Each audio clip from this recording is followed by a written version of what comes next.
ค้ำยึดนะว่าตัวนี้มันไปเบิดแล้วเนาะไปแล้วตัวนี้มีหมดแล้วนี่โอ้นี่ก็หมดแล้วแบบนี้แต่ว่าบ่ได้มีหยังเลยเนาะโดยอันนี้มีแต่ไม้ค้ำตัวนี้นั่นแหละมันก็สิได้อยู่กับตัวนี้แหละซื้อมันตัวนี้แหละชื่อว่ากับเอาว่าเป็นตอนนึงซะเนาะโดยซื้อมาตามผู้นี้ก็อัน18ล้านเท่าไรก็จอนะ18ล้าน18ล้านกับที่เนียมบ้านนั่นแหละค่าธรรมเนียมเนาะโดยค่าธรรมเนียมก็จักแล้วเฮาก็บ่ฮู้กันแหละทางครอบครัวตั้งแต่อายุขึ้นมานี่บ่ได้มีที่ดินที่ทางเลยบ่มี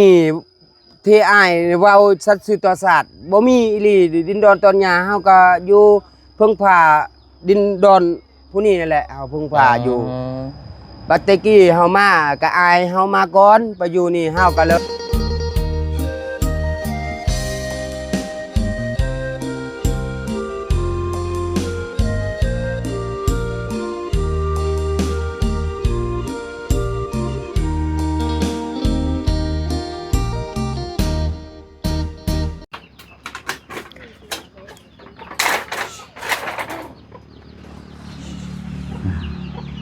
เนาะ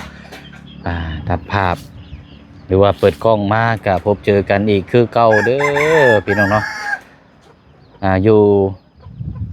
บ้านเฮือนซานของทางน้องไม้และกะน้องท้ายพี่น้องเนาะทางน้องไม้นี่รู้สึกว่าทางน้องเพิ่นนี่สิไปหากับข้าวกับน้ำเนาะไปหาอยู่หากินหาสอนคือเก่าแล้วแต่ว่ากันนี่แหละพี่น้องทางพ่อแล้วก็มาแล้วเนาะเมื่อวานนี่ก็เลาะไปเบิ่งที่ดินที่ทางน้ำกันพี่น้องเนาะสำหรับทั้งติดข้างบ้านเฮือนซานของทางน้องน้ำทางอ้ายเพิ่นก็เราชี้แจงถือว่ารายละเอียดนี่ก็ห้ามฮู้ขึ้นอยู่กับเราเนาะพี่น้องเนาะแต่ว่าหนึ่งมาสำคัญเลยนี่คือบางคอมเมนต์บางพี่น้องเนาะแต่ยังบ่เข้าใจหรือว่าหลักๆได้กะเวลาเฮาถ่ายทำนี่ผู้ใหญ่พ่อเราเข้าว่าซั่นเนาะแต่ว่าตัวอย่างคือทั้งพ่อน้องเปียวนี่คิดว่านี่บ่ได้พี่น้องเนาะต้องเอาผู้ที่เสาหลักหรือว่าผู้ปกครองเนาะในการเวียนงานที่จะเฮาพูดคุยนี่นี่ห้ามฮู้นํกันเนาะถ้าถามแต่ทางลูกๆเพิ่นนี่โอ้มันก็ยากเลยพี่น้องเนาะในการสนทนาเพราะว่าทางน้องๆเพิ่นนี่ในการเว้ากันจานี่ยังบ่ฮู้คำลาวพอปานใดเนาะเพราะฉะนั้นก็เฮาต้องพึ่งพานี่แหละพี่น้องเนาะถึงจะบ่สำเร็จหรือว่าสำเร็จช้าก็เฮาก็ต้องอาศัยเพิ่นเนาะพึ่งพานํกันนั่นแหละพี่น้องเนาะทักทายสบายดีและสวัสดีพ่อแม่พี่น้องเบิดสุขุสุคนพี่น้องเนาะตอนนี้ก็เวลาจะเข้าบ่าย2 โมงแล้วเนาะพี่น้องเนาะเนาะเอาสบายดีอ้ายเด้อสบายดีโอ้ยมันยังเฮ็ดยังนะเฮ็ดซ่อมบนจูไฟนี่แหละบันเตาไฟนี่มันหัวซ่อมแซมอีกแล้วนี่เนาะโดยมันกันลำบากนึงนึ่งข้าวนึ่งน้ำกับสิลำบากคนตกมันสิกำลังสิมาเดือน6ใช่มองเฮ็ดมองได้นะได้เฮ็ดเสื้อแบบเป็นตากจะที่เก่านี่แหละมันหัวบ่โดยเป็นหูนี่เนาะโดยมีเต้าน้ำน้ำอันนี้เนาะเตาน้ำตาบนึงนะที่บ่มีแบบนึ่งข้าวนึ่งน้ำก็ลำบากนึงขนาดมันผุพังไปเลยเนาะโดยหมดแล้วอันนี้กาจากซีเก้าแต่อยู่บ้านพ้นแต่อยู่ยังแม่ยังมีแต่กี้ซื้อกับบ่มีเงินแต่จากซีเก้านั่นแหละซุ่มแซมบ่คันว่าคือมันลือบ่เลยกับคันบ่นั่นกันแล้วก็ซีเก้าไปแผ่นยาวๆนี่บ่ได้มีบ่มีน้ำอดีตเฮานี่จะว่ามีบ่จักดอกเนาะน้ำเดียก็เพิ่นก็อยากมุ่งเฮือนครัวคือการนั่นเด้ว่าพอได้ซอยกันนะจักแผ่นจักใดบ่พอได้แก้ไขไปก่อนนี่แหละโดยสักจะมีจักบ่ล่ะมันก็มางก็บ่แม่นคือเฮามางกันคอยไปคอยมามันมางแล้วก็มันก็ตอกเอามื้อคืนมื้อวานซื้อนี่แหละสิคัดสิบ่ได้แล้วเนาะจะสิมันน่ะคือมันสิหัวมันสิยากเอานึงตัวนี้ใช่นะแล้วล่ะบ่กล้าไล่ล่ะบ่สิกล้าได้อยู่ดอกเนาะนี่สังกะสีมาเสริมบ่นี่นะโดยป๊าดนี่แหละมาเก็บมากูจะสิกล่าวเขาทิมหั่นน่ะ สิบ่มี บ่ได้อันนี้เนาะ โดย โดย นี่สิ เอามื้อเช้านี่นั่นเฮาเข้ามาอยู่แต่ว่าเจ้าไปไสเกาะ ไปย่ามแฮวอยู่ไปเบิ่งเข้าให้นั่นแหละ ไปเบิ่งเข้าปลูกที่ออกงามดูบ่ว่าทางนั้นนั่น ก็เลยอันกลับเข้ามาอีกเนาะ โดย พอ เนี่ ดี ย ว่าสิไปแต่เช้าอันก็บ่ได้ถือน้ำถือข้าวนั่นแหละสิไปถือแต่น้ำตกน้ำนั่นแหละไปแต่เช้าแต่ย่างตีนแต่อัน7 โมงนั่นแหละไป สิกลับมานี่สิไปกำลังจะกินข้าวกินน้ำไปอันนั้นอดก็ได้กลับเข้ามาก่อนเนาะมากินข้าว โดยก็เลยเห็นก็ย่านเขาเพิ่นเขาว่าไปสิน้อยก็ฝนตกมากก็ลำบากแบบบ่อนจุไผอันเด้ก็จึงเลยว่าซ้อมก็ตามนิดนึงนั่นแหละสิเก่าหั่นแหละสิบ่มีแนว สังกะสีเก่า โดย ต่อมันกำลังย้าเนาะ โดย บัดเดียวเบิ่งทั้งตีนบัดปวกบัดรุดไปเลยเนาะ รุดหมดแล้วทั้งพวกนี่ก็อย่าไปข้ออันถ้าที่พอ7 ปีนั่นแหละไปเฮ็ดมุ่งแบบนี้ยันเวลาพลมากก็มันสิยากเนาะมันก็แบบพลแห้งก็บ่จูไผนี่ก็หมดแล้ว แม่นแหละ โดยที่อย่าไปข้อน้ำเพิ่นนั่นแหละสิได้หรือบ่ เนาะ โดย อันเฮาเห็นเสาตัวนั้นมันสิรุดแล้วบ่จักอ้ายมาเบิ่งอยู่หั่น เสาเฮือนครั้งนั้นหั่นติก็สิรุดแล้วแหละหมดแล้วมันกินนั่นน่ะ โอ้ เฮาอยากบ่มีตะปูชิปเฮาอยากเสริมแบบนี้เฮาจะตอกฉะนั้นเฮาก็จะขุดก็ยังก็บ่มีตะปูใหญ่อันนี้ตะปู7 ปีนี่ ตะปูยังเกาะ ตะปูตะปู10บ่ ตะปู10หั่นติ เพราะว่ามันต้องใช้ตะปูใหญ่เด้นี่เนาะ โดย ตัวนี้มันยังซะนี่เจ้าค้ำไว้บ่ ค้ำไว้อันนี้ตัวนี้ยันมันไปนี่ อืมค้ำยึดนะว่าตัวนี้มันไปเบิดแล้วเนาะ ไปแล้วตัวนี้มีหมดแล้วนี่ โอ้ นี่ก็หมดแล้วบัดนี้ จำว่าบ่ได้มีหยังเลยเนาะ โดยก็มีแต่ไม้ค้ำตัวนี้นั่นแหละมันก็สิได้อยู่ก็ประมาณนี้ขึ้นพ้นเวลาลมมาแห้งนี่พายุนี่ก็แล้วเฮือนตัวนี้เฮือนนี่ก็ประมาณ2 ปีนี่แหละก็เศร้าไม่ทินนี่นะไม่ทินป้านี่ อันน่ะเจ้าบ่สร้างเฮือนหลังนี้ก็ โดย เจ้าเฮ็ดเองอันนี้เนาะ โดยเฮ็ดเองแหละอันนี้ก็หญ้านี่ก็2 ปีนี่ก็และนี่ตัวนี้มันเศร้าใหม่ก็มีแต่ลายปวกดินหั่นนี่ เนาะอันมาต่อบัดนี้อันไม้เส้นพวกนี้นั่นของไม้เจ้าเองบ่อ้าย โดย ไม้คือเป็นบ่นี่นะไม้หยังอันนี้นะ สิว่าไม่คือก็เป็นแน่เนาะไม่คือ แม่นไม่คือแล้วมันใหญ่สิเนาะ ไม่คือ15แข่ง10แข่ง6ว่ะ อืม ว่าอันนี้ก็ไม่คือตัวนี้ก็เลยคือนี่ไปว่ารับจ้างก็ดีแล้วเวลาเขาเลื่อยเขาย่างหาไปเป็นน้ำเขาใหม่10ชาวของลาวแบบเขาแบ่งแต่2มือหนึงนะสมมุติว่า4-5 มื้อก็มีเขาให้3กับ4ก็ได้ จักปีแล้วไม้นี่นะ ไม้นี่แต่5 ปี 6 ปีนี่แหละไม้ตัวนี้ครับ6 ปีแหละไม้ตัวนี้6 ปีที่ฮอดนี่แหละ 6 ปีเนาะ โดย มีซ้ำนี่บ่ โดย ก็มันเสาตัวนี้ เสา ได้ซะ โดย เสานี่เสาไม้ยังเฉยนี่นะ ไม่จักจะไม่หยังก็เฮาก็เลยก็บ่เข้าใจปานใดภาษาลาวคือแถวเฮาก็เขาเอิ้นว่า ไม้ลิ้นบ่ แม่นมากมัน ไม้ คือ ดิ้นคันนี่หยังสักอย่างนี่แหละเนาะ บ่แม่นคือมากมันก็แถวบ้านเฮาก็คนลาวก็กินนะแต่มากก็ดำๆแม่นติจักแม่หยังเขาเอิ้นว่าเฮาก็ลืมแล้วแต่ อันนี้เจ้าสิเอามาเฮ็ดเสาเฮือนซั่นบ่ โดย อ๋ออันพร้อมกันบ่มาพร้อมกันบ่ บ่อันนี้ก็13 ปี อันนี้ก็5 ปีแหละ อ๋อตัวนั้น แต่ เดือนกว่า ปี2020เฮามาแต่ไม่คือตัวนี้อันเด้ อันนี้มาแต่2023ได้หึงได้ 22ว่าเด้อ อืม เฮิงแหละเบิ่งมีแต่มดมันกิน บาเสียเฮือนใหม่นี่ โดย มาสิเฮ็ดเฮือนก็บ่พุ่มบ่พอเงินคำก็เขากินก็บ่มีนั่นแหละเดี๋ยวว่างอยู่นี่นะอันนี้แบบว่าเอาไว้ซื่อๆนะ แบบเอาไว้ให้ข้างให้หมู่คู่เห็นสิจักเป็นพื้นจักเป็นเฮือนนั่นแหละ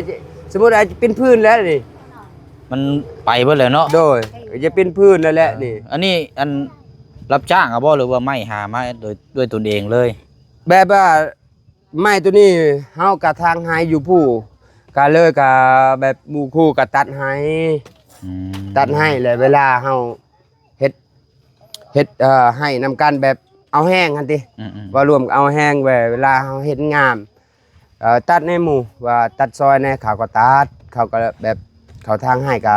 เขาตัดไม้ธรรมดาก็ยังเขาตัดเนาะถ้าแบบเฮาอยากได้ก็เขาตัดให้ว่าเขาตัดให้หมดมือนึงเขาตัดบัดยังเมื่อนี่แต่ทางให้ก็จนยังเมื่อก็ เพิ่นเอาให้ซั่นบ่ โดยเขาให้เขาตัดให้ว่ารวมนึงเขาตัดให้ บ่มีจ้างเข้ากับบ่ได้แต่ว่าเขาตัดให้เอาหอกเอาแหงนำกันไปทางให้เขาก็ตัดให้กับไม้ตัวนี้แหละหลักๆว่าเฮา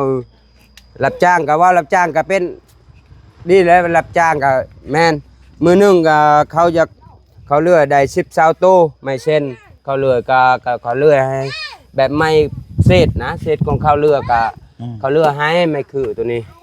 ว่ามือ10มือได้3อันว่าติ โดย ครับ เก็บไว้เนาะ เก็บไว้ก็ประมาณ2 ปีจึงได้14อันนี้ ยาวจักเม็ดก่อน ยาว6 ยาว6เมตร โดย โอ้ ข้าเมื่อก็เขาช่วยนะ อันนี้ก็เก็บเอานี่ของเขาทิมเขาปะตัวนี้ไปเก็บไว้ตัวนี้ โอ้เบิกเรือผ่าได้ตกใส่ได้เนาะโอ้เอาเนาะอันนี้ก็เป็นไม้สะสมเพราะอยากได้เฮือนในซ่านเนาะ โดย โอ้ระวังเด้อนี่เด้อเสานี่เนาะมันลุก แม่ ไปเลย เอาก็เอาตะปูอันเขาจะ ใส่ตัวนี้นะนี่เนาะคำตั้งไว้นี่ ตัวนี้แหละตัวนี้ก็ยังโบงก็จักจิอยู่เด้อบ่ยังโบงนี่ อืม มายังโบงเวลาเพิ่นซื้อยังโบงก็มาขูดยางให้แบบให้ลูกค้าแบบส่วนยังโบงนี่แหละ เอาก็เอาตัวนี้ไว้ เอาตัวนี้ก็เฮ็ดพื้นแน่วะ อืม เฮ็ดพื้นนางไม้นางไทยมาขูดให้ เลย อันผู้ได้ยังโบง เอาบัดนี้อันใช้ที่ดินมันฮอดใส่กว้างยาวเท่าไรที่ว่าเขาเจ้าอยากได้40ล้านนะพาเฮาเราเบิ่งแหน่เอา โดย มื้อเช้านี่ย่างมันก็มาเดียวบ่ปานใดพี่น้องยังบ่เข้าใจปานใดเบิ่งกันใหม่อีก มันชุดไปทางใด นี่เนาะสมมุติว่า อันนี้เนาะแบบมือนั่นเขาตั้งให้เนาะ อืม มือนั่นบนนี้เขาตั้งให้เซ็นกับตัวนี้ไปทาง ไป ปี เบิ่ง อันนี้ก็แสดงทางเพชรตู7 ปีเขาปักง่ายตัวนี้ คือเอาง่ายๆชาต่อฟังนี่เนาะ โดย อันนี้แหละเฮาแหละปักไม้ตัวนี้ อ๋อ นี่ ชุดนี้เนาะ โดยกลับไปนี่นั่นแหละไป ใช้ แต่กี้เขายังเขาเอาไม้นั่นเลยเขาก็ชื่อเลย นี่แหละเขาไปเลย เจ้าของที่ดินเพิ่นพาเบิ่งเนาะ โดยถือกับตัวมันตัวนี้กับแสดงว่าตัวนี้นี่เขาปากนี่ยังมีอยู่หอยมันนี่หอยมันก็ สำนี ยัง บ่ โดย โอ้ไปทางใดบัดนี้ นี่แหละสื่อ ขึ้นชื่อผู้ตัวนี้บ่ สื่อแบบตัวนี้แหละตัวนี้แหละสื่อมัน ตัวนี้ มัน แหละ ใช่ว่ากับเอาว่าเป็นตอนหนึงซะเนาะ โดยสื่อ ขึ้น มั มาน ตามผู้นี้ ก็ได้กี้ก็แบบชุมเล็บเบาเสียงบ่มากก็ซ้ำนี้แหละเขาแบกเนาะซ้ำนี้ ชั้นนี้ลงไปหั่น โดยบัดว่าเบาเสียงมากก็เขาก็ย้ายบัดเส้นไม้หั่นเด้เขาเฮ็ดแบบไม้แทกหั่นเด้ โดย เขาก็บ่นี้แหละเขาจุบ่นี้แหละ อืม ไปฮอด ไปฮอดพี่บ่บัดนี้ โดย ดินเป็นสี่เหลี่ยมด้วยนะนี่เนาะ ก็สี่เหลี่ยมก็เส้นทางพอตู้7 ปีนั่นแหละ อืม เออว่าไปก็เฮาขอไปนี่เฮาขอไปเด็ดกับแดนแบบ ๆ คื เดิ อน ประ กับ ตูเลยเนาะ แดนกับพอตู้กับ คือแบบนี้นั่นแหละเฮาจะขอมื้อนั้นขอแน่อายว่าน้องบ่ได้บ่ได้ว่ะบ่ได้ก็เอ่อบ่เสียงก็ว่าบ่ขอลดขอหน่อยนึงแหน่บ่ขอซำนี้ก็ได้บ่ติบ่ ยับมาพี่บ่ โดย บ่เสียงก็ ขึ้นมา ข้อ พี่อีกหน่อยหนึง หน่อยนึงขอผู้ตัวนี้เห็นตอนดี ฮอดพี่บัดนี้ โด เนาะ ยก็ เพิ่นบ่พูดบ่ ยังเบิ่งว่าก่อนเขาลาวว่ายังเบิ่งก่อนคันถือกะ เอาง่ายๆซะอันที่เฮาเลาะไปฮอดตอนนั้นนั่นเพิ่นอยากได้ราคาเท่าใดนั่น แล้วค่ากะมื้อนั้นเบาเสียงว่ากะ35เขาลดให้ 35ล้าน โดย ตอนแรกๆนั่นคือ40ล้านใช่บ่ โดย 40ล้านนั่นจุดที่ว่าย่างเบิ่งน้ำมันกินี้เนาะ โดย วันนี้ยับขึ้นไปพี่อีกบัดนี้ โดยเบาเสียงข้อเด้เบาเสียงยังข้อแบบข้อนึงหยับได้บ่อ้ายพ่ะว่าได้ค่ะสำนี้แหละเขาแบก อ๋อแสดงว่าที่ดินโชนอีต่อกันมานี้เราสิขายให้อยู่นี้เนาะ โดย อันที่ดินตัวนี้ได้สเราบ่ขายบ่ เราบ่ขาย มองเรือน เราบ่ ชุม ขาย เจ้าอยู่นี่ โดยตะกี้ค่าแบบพอลาวก็มอบสิทธิ์แล้วมอบสิทธิ์บ่แม่นคันอยู่ เออ อยู่เฮ็ดเฮือนตูบคือเฮาเฮ็ดซุมื้อนี่ คือว่าเพิ่นบ่ให้คันว่าบ่ขายแล้วอยู่นี่เนาะ บ่ขายแล้วเขาขายแล้วเขาขายต่อให้พดดินกับพ่อตู้นี่แหละเขาจะขาย อืม ว่าจังซั่นนะเขาขายอยู่นี่เขาบ่ขายย่านเขาอยากจงไว้ลูกหลานเขาว่า ลูกหลานเพิ่นนั่นนะเจ้าดินเจ้าของดินนั่นล่ะอยู่นี่เฮาเป็นจังว่าเป็นคน มันก็ยากได้คันว่าเอาอยู่นี่เนาะ โดย มันทางออกแล้วบัดนี้เนาะ โดย คันว่าห้องประตูเรายังว่าเราออกไปหัน โดย เอาไปเฮือนน้องน่ะร้อยนี่ก็ยังขาย โดย แต่ว่านี่มานี่บัดมันบ่ได้เนาะ โดยคันได้ก็สิได้ดอกคันมั่างเฮือนเฮาตัวนั้นก็เข้าทั้งนั้นก็ได้คันสมมุติว่าถือกันราคาน่ะ แต่ว่ามันเฮาเว้าเรื่องราคาบัดนี้เนาะ โดย มันโหดโพดเนาะ มันโพด เออ แต่ว่าเฮาก็ยังบ่ได้เนาะ อืม แต่ว่าเฮาว่าบ่ได้ แต่ว่าเบาเสียงแล้วไปขออยู่กกมักทันขอในให้ลดลงน่ะ โดย กับเบาบุญลูกบ่ได้โลภบุญทุนเพิ่น ประตูกันเนาะ โดย บัดนี้หาแล้วอันนี้คือเฮาเบิ่งก่อนหน้านี้นี่เนาะ โดย คือหมองนี่เราบ่ขายอยู่แล้วนี่เนาะ บ่ขาย เราบ่ขายให้ โดย เราสิมาขายโซนตัวนี้ให้ โดย แต่ว่าราคาโหดเกิน เกิน บัดนี้ก็เลยมีที่หมองอยู่พุ่นเนาะ โดย หมองเฮือนน้องน้ำที่เฮาไปเบิ่งเมื่อวานนี้ โดย เออที่หมองหันกับหมองนี่อยู่พุ่นนี่เหมาะเนาะ หมอ มันก็โล่ง หมอแหละ อันนี้มันออกมันเป็นทางตันอัน โด นี้ ยคืออันเบาจันว่าประมาณ20ล้านบ่ขายบ่วะหน่อยหนึงอันเด้ก็ว่าบ่ขายก็เพิ่นว่า โดย ก็บ่ขายแล้วก็ขายซำนั้นก็บ่มีหยังแลเงิน20ล้านบ่มีความหมายว่าเจ้าว่าเบาจันว่าโอเคมาเทื่อนึงก็ยังมาใหม่ว่ะยังบอกกันสิยังถามต่อว่ะ เอามีแต่ว่าเฮาตัวนี้เฮาปล่อยวางซะเนาะ โดย เฮารุ่นที่ดินตัวนั้นซะบัดนี้เนาะ โดย ไปอยู่พุ่นซะเนาะ โดย อัน18ล้านเท่าใดก็จอนะ 18ล้าน 18ล้านกับ กับที่เนียมบ้านนั่นแหละ ค่าธรรมเนียมเนาะ โดยการธรรมเนียมก็จักแล้ว ประ เฮา มาณ ก็ ล้านปลายเนาะบูกันแหละสมมุติว่าล้านห้ามึงนั่นแหละ โดยประ ที่ มา นี่ ณนั้นแหละเนาะ เอา ว่า กับ ซ้ำกับประตูอันนี้อันนี้แหละ โดย ประตูอันนี้ก็ดินแล้ว15ล้านเลยค่าธรรมเนียมก็ล้านห้าก็เป็น โดย ล้านหก โดย ล้านหกปลาย10 โดย 16ล้านปลายเนาะ โดย เดี๋ยวเอาเนาะทางพอน้องไม้ชี้แจงนำกันอีกทีหนึงพี่น้องเนาะ โดย วันนี้เฮาถามไล่ประวัตินี่ทางครอบครัวตั้งแต่อายุขึ้นมานี่บ่ได้มีที่ดินที่ทางเลยบ่ บ่มีที่อ้ายเว้าสัตว์สื่อต่อศาสตร์บ่มีอีหลีดินดอนตอนหญ้าเฮาก็อยู่เพิ่งพา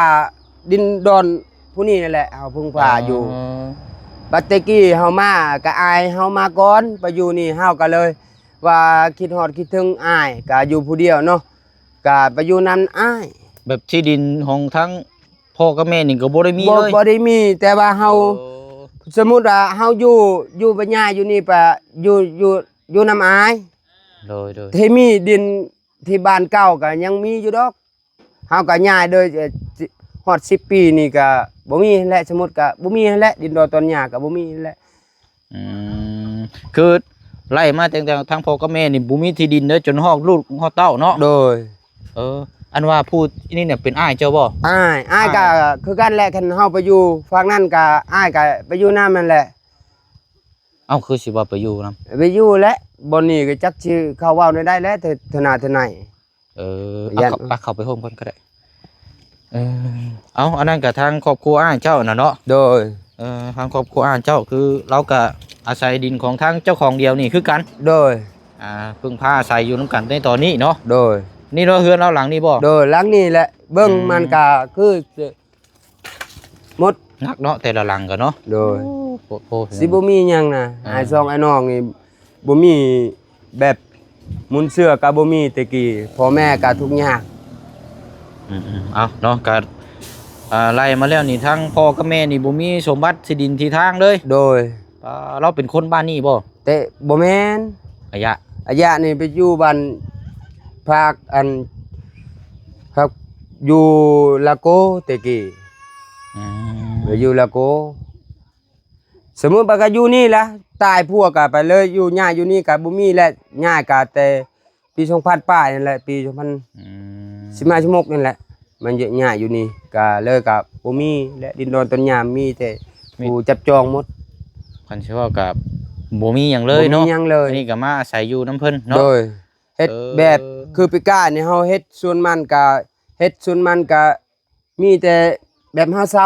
ซาเฮ็ดนั่นติจนประมาณน่ะปีหนึงนี่ได้10 ล้าน แล้วเฮาก็ไปคืนเพิ่นบ่ เพิ่นคืนก็2 ล้านเขาเอาก็เหลือแต่8 ล้านของเอาแต่เซานะสมมุติว่าเซา เซาที่ดินเฮ็ดเนาะ โดย เซาที่ดินปลูกสร้าง โดย บ่ได้อยู่ได้กิน อันนี้ก็บ่ได้เสียทีนี้ดอกอยู่แล้วล่ะดินตัวนี้ ว่าเฮาอย่าเฮ็ดปลูกพังมันคือเขานะเฮาก็ปีนี้ก็ยังปลูกดินเขานี่เดี๋ยวนี้ก็ยังบ่ล่านะปีนี้เฮาขาย2คันดิบโลก็ถือก็5 ล้าน โดย 2ปั่นให้เขาล้าน 8เฮาขอแต่ปีหนึงเขาว่า ปีหนึงดีได้บ่ได้ก็2 ล้านเฮาก็ห้ามอู้แต่ว่าน้ำแบบมันต้นมันลง โดย ราคามันก็เดี๋ยวนี้ก็ราคากับช่วงเฮาขายกับราคากับ800กีบ แสดงว่ามันก็ลงหลายเนาะ โดยก็เฮาก็ยังบ่ได้หยังเลย โดย ซื้อข้าวซื้อน้ำกินก็หมดค่าแต่เดือน12แล้วขุดข้าวขุดน้ำก็เฮาก็คนมาก็อันนั้นเอาแต่เขาเจ้าแบบเอารถพอดยังเฮ็ดคือนี่ก็บ่ได้จะกีบเลยแหละเอาแต่แบบจกนี่แหละเอาไปเฮ็ดเป็นคุม บ่ได้แน่เนาะ โดยเฮ็ดกับครอบครัวนั่นแหละ5-4 คนนั่นแหละไปเฮ็ดนำ โดย ทั้งไม้ทั้งคาย เนาะเอาโอเคสาวพี่น้อยเนาะก็เอาถือว่าเฮาก็ได้ชี้แจงแล้วว่าพูดคุยเบิ่งรายละเอียดนำกันอีกทีนึงเนาะนี่ก็เรื่องที่ดินที่ทางแล้วก็ถามประวัติแล้วก็คือที่ดินที่ทางนี่บ่มีเลยมื้อนี้ โด เนาะ ย ทางน้องไม้ยังบ่ทันมาบ่ ไม่ได้ ไปหาอยู่ ยังบ่ทัน หากิน มา เนาะ แต่ไปสอนป้าว่าจักแล้วถามแม่ตู้กับแม่ตู้ว่าไปสอนป้า เอ้าซะเนาะตามนั้นแหละ โดย พี่น้อยหลักๆเลยก็เฮาพูดคุยเรื่องที่ดินที่ทางนี่ก็